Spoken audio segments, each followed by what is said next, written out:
Hello, job seekers. Melanie here with CGL Recruiting, and we're here today with another video. This one is going to focus today on some common mistakes when you're applying online. So before we get started, as always, please don't forget to subscribe to our channel. The more subscriptions we get, the more LinkedIn favors our channel and the more job seekers we can help with all of the free resources. And if you haven't checked out the other resources that we have, if this is your first video you're watching with us, we have loads for you and they're all free and there to help you land a job faster. Also, don't forget, please feel free to connect with me on LinkedIn as well as the company CGL Recruiting. And we will definitely continue to post our open positions out there on our LinkedIn page so you get to see all of those as well. But for today, let's talk about common mistakes when applying online.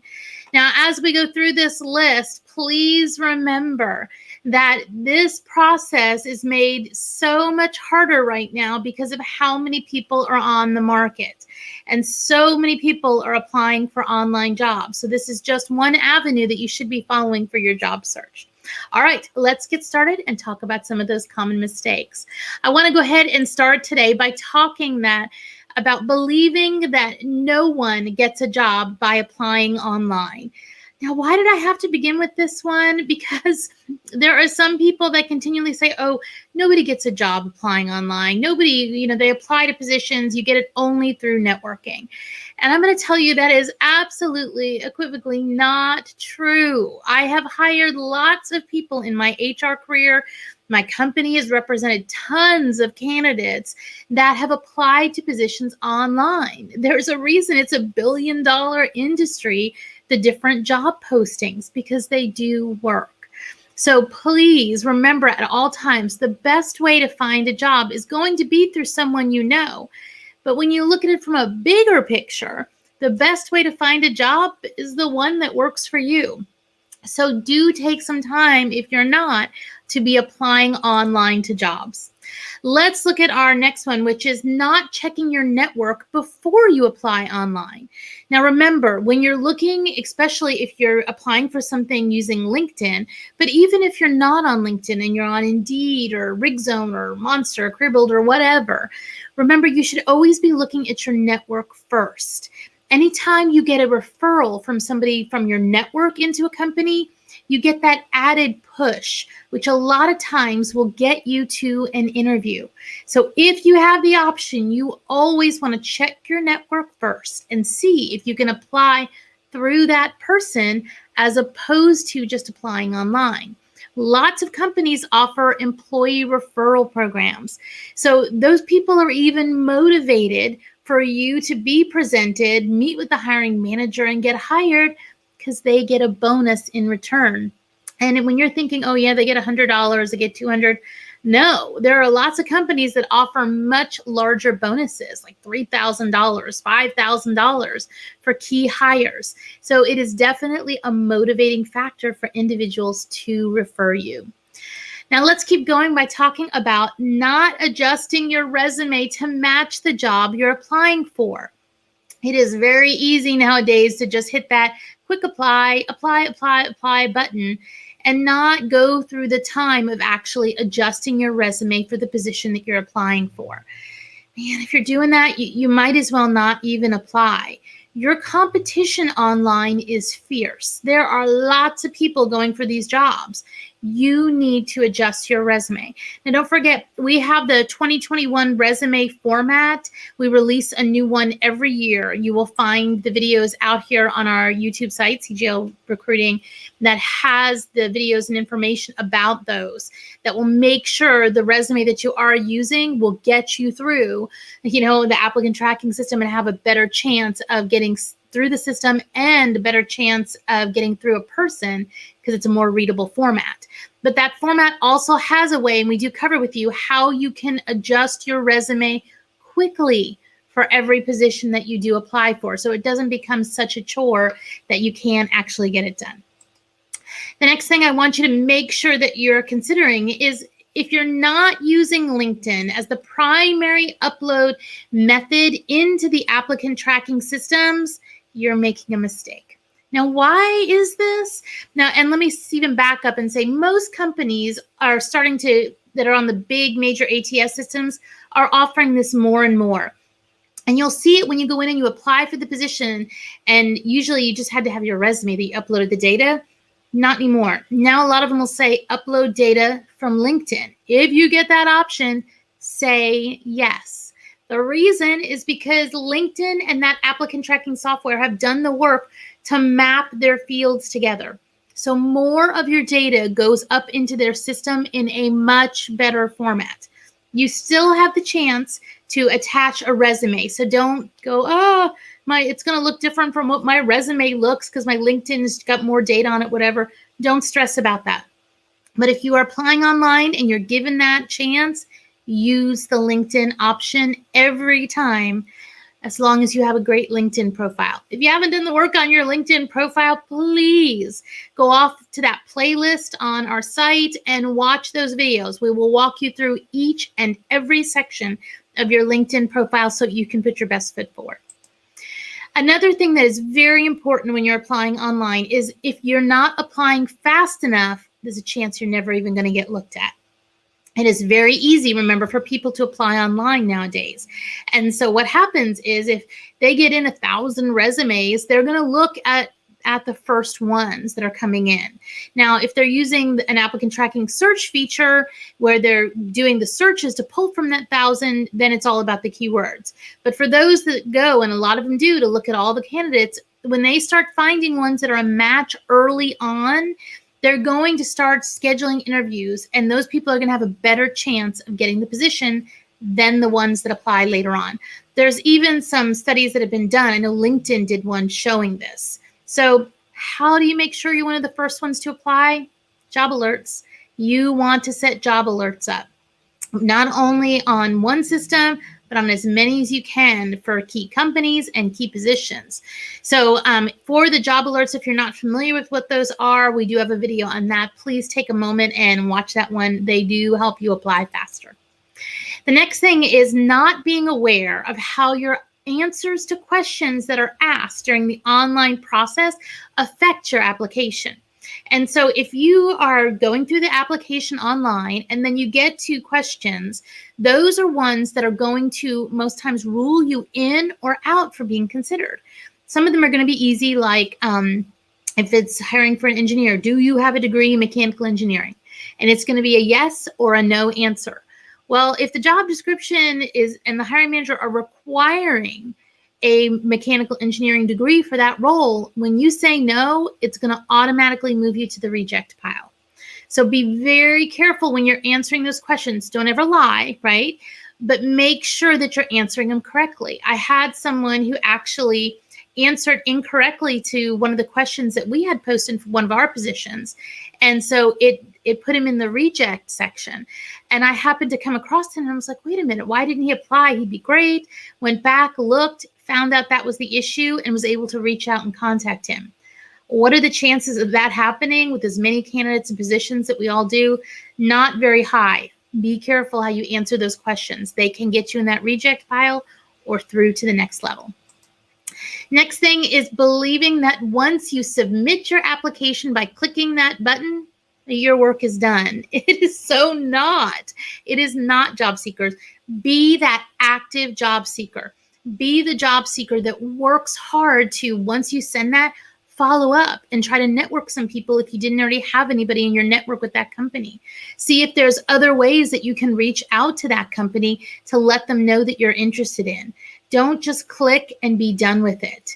If you do apply and then you see the position posted for a longer period of time, apply again using a different method. If it's a perfect company for you, if it's a perfect job for you, be aggressive. Don't give up and just assume that they're going to reach out to you. Next thing is applying to positions without tracking who you applied to. Now, why is that important? I'll tell you. The last thing you want to do when somebody from that company calls you and says, hey, Melanie, nice to talk with you. You applied for a position with us, 2 weeks ago. I'd love to talk to you about the role. is for you to say, I'm sorry, can you remind me what that role is? I really don't know any details or information about it. Can you refresh my memory? Now, I don't expect you to have every role memorized that you've applied for, because you're probably applying for a fairly good number. But if you keep a spreadsheet and you track the information in the URLs, when somebody calls you from whatever that company is and say, hey, this is Melanie from CGL Recruiting, you applied for that position about 2 weeks ago, you're going to have some data. You're going to know what the job title is. If you're really good about it, you may have a link to the job description for the position and be able to immediately say, oh, yes, that was the position for an HR manager in this location. I thought I would be a great fit for that position because da da da da da. And then the conversation is moved to not talking about which company is this, which role, which position.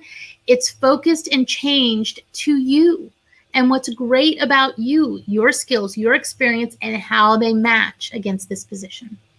Okay, let's move on to our next one, which is not applying back for the same position you didn't get the first time. Some people will apply for a position, get all the way up to the second one, and then something happens. It falls through, they're not chosen, whatever. And then 6 months, 8 months down the year, they see that role that they were so excited about earlier, and it's posted again, and they say, oh, well, if they're interested in me, they'll reach out to me. No, be aggressive as a job seeker. Get ready to move forward with a company as quick as you can by reaching out to them. Don't wait for them to come back and reach out to you. Now, don't get me wrong. If something happened negative in that process and you don't want to go back and apply or work for that company, I get that. I understand that, right? That's your choice. But if you're waiting for them to just reach out to you, I would much rather you be that aggressive job seeker and reach out to them. They may be so excited. They may have, oh gosh, that person was our second one and we thought we had this other candidate and things fell through, or gosh, we felt awkward to reach back out to you. We're so glad you contacted us. They liked you enough to reach out to you the first time. Go ahead and try it a second if you're still interested in the company and the role. The next thing is failure to check out niche job posting sites. If you're applying online again and again and again through LinkedIn and Indeed and Career Builder and Google Jobs, the big ones, that's great, right? And you're going to see more jobs. But what you're missing is the smaller job posting sites. When we talk about these niche job posting sites, they're ones that are usually a lot cheaper for the companies to post an opening on. And a lot of them are not even like fully, automated job posting systems. It's like a web page where they're listing positions. I'll give you a great example of this. In the HR world, human resources, the Society for Human Resource Management has a top level page with a really snazzy job posting feature if you're interested in HR jobs. But they also have tons of chapters. And all of those chapters have their own website. And so those local members post positions on those local websites. And those are a moneymaker for those local chapters of SHRM. And so what you end up having is all these positions that they're not going to pay to post in both sites. So usually they pick one or the other. There are far fewer applicants on these smaller niche sites than there are on the big ones. So it really can increase your chances of getting seen and at least getting to that interview stage. Moving on to our next one, which is letting one person or one bad encounter stop you from applying with a company. If you know somebody that worked at a company 2 years ago and you just did not like that person, but the company is one that you still think that you could have a good fit for, don't let that one person control your career. Don't let that one person stop you from applying. The same is true as if you applied for one position and you didn't click with the hiring manager on this one, and they have a different position open with a different hiring manager. Go through the process again. See if you click with that one. We are all so unique, and sometimes we just mesh better with certain management styles than others. Don't let one individual or one person stop you from potentially getting into a dream job that you really would love. The other thing I do want to talk about is only applying through one method. Now, just because you clicked that online button does not mean that you should just stop there and not consider applying any other way. I do actually recommend, if you see a job online, it's okay to apply online on the job posting site and on their website, and vice versa. And the reason being is sometimes behind the scenes, those systems actually go to different people. You may have a job posting site that was posted by one HR person, and the other system goes to a different internal recruiter. And better to have two people looking at your information than one. Now, if it's a more sophisticated company or a higher company, they're going to have already in their system, built into their applicant tracking, where it'll only let you apply once. But there's lots out there that don't have that sophisticated system, and it will let you get through more than once. So moving on, I do also want you, when you're applying online, a lot of people consider positions and job postings that are in their industry. So they only look at those job posting sites. I really want to consider for you to stretch what you're looking at. Are you looking at ones that are all in oil field because that's all you've ever done? When the reality is you might be just as good in renewables. You might be just as good in the chemicals. The same way you're taking time to look at those niche sites in the oil field, take the time to look at some of the niche sites in some of the other industries where your skills could be transferable. Now, when you are looking for these open, you're applying for the positions, a mistake can be not checking for positions on the weekend. Now, do I want you to have work-life balance? Of course I want you to have work-life balance.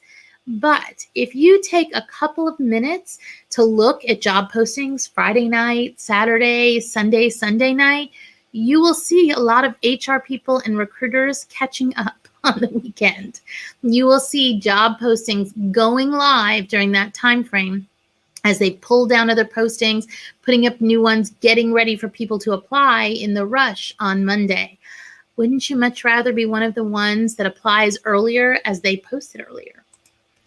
Now, I do also want to talk about when you're applying online, you do need to challenge yourself to apply to more jobs.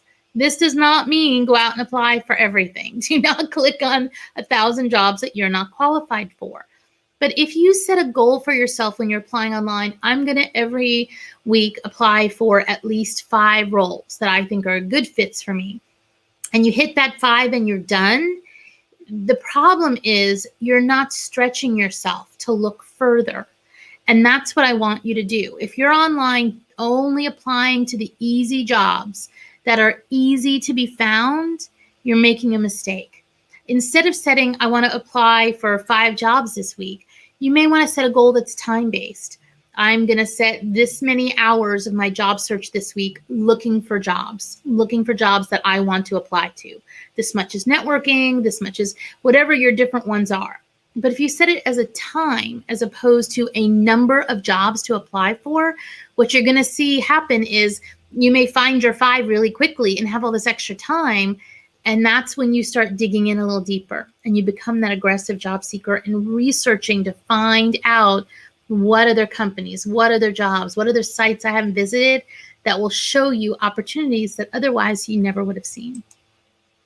Now, once you do apply online and you actually see a person there, a mistake can be not connecting with the person who actually called you.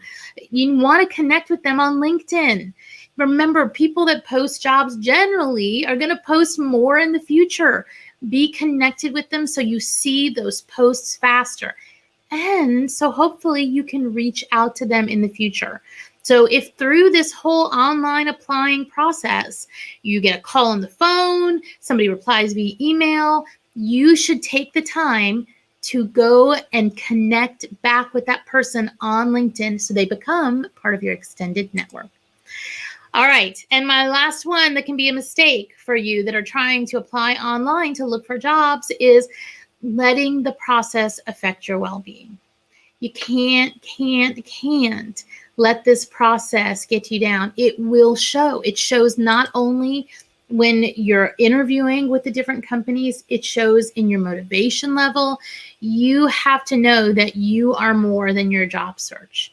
You need to find within you the ability to take steps forward. And if you're having a hard day and you're struggling and the job search is just, I can't sit behind this computer for one more day doing this, It's time to make sure you're connecting with people that can be there when you're in your downs. The job search process is unique. It's not like you climb a mountain and you get to the top, that summit, and everything is great. And from there, it's just downhill on your next great job. You're going to go through this process where you go up and you think you got a great job you're so excited about, and they give it to somebody else and you're back down. And then you find another great job that you know somebody at that company and you're sure you can get in, and the company decides not to hire that role. There's way more peaks and valleys in the job search than there is just about any other process. And so you need to make sure that it's not affecting your well-being. If you need help, job seekers, we're here to try and give you as many free resources as we possibly can. Please, as always, put a comment down below if there's something else that you would like us to focus a video on, or you have questions about your job search. We do try to respond to each and every one that comes in. All right, if you haven't subscribed yet, please consider doing that. Give us that thumbs up on this video if you feel like this data was helpful. And as always, thanks for watching, and I'll see you next time.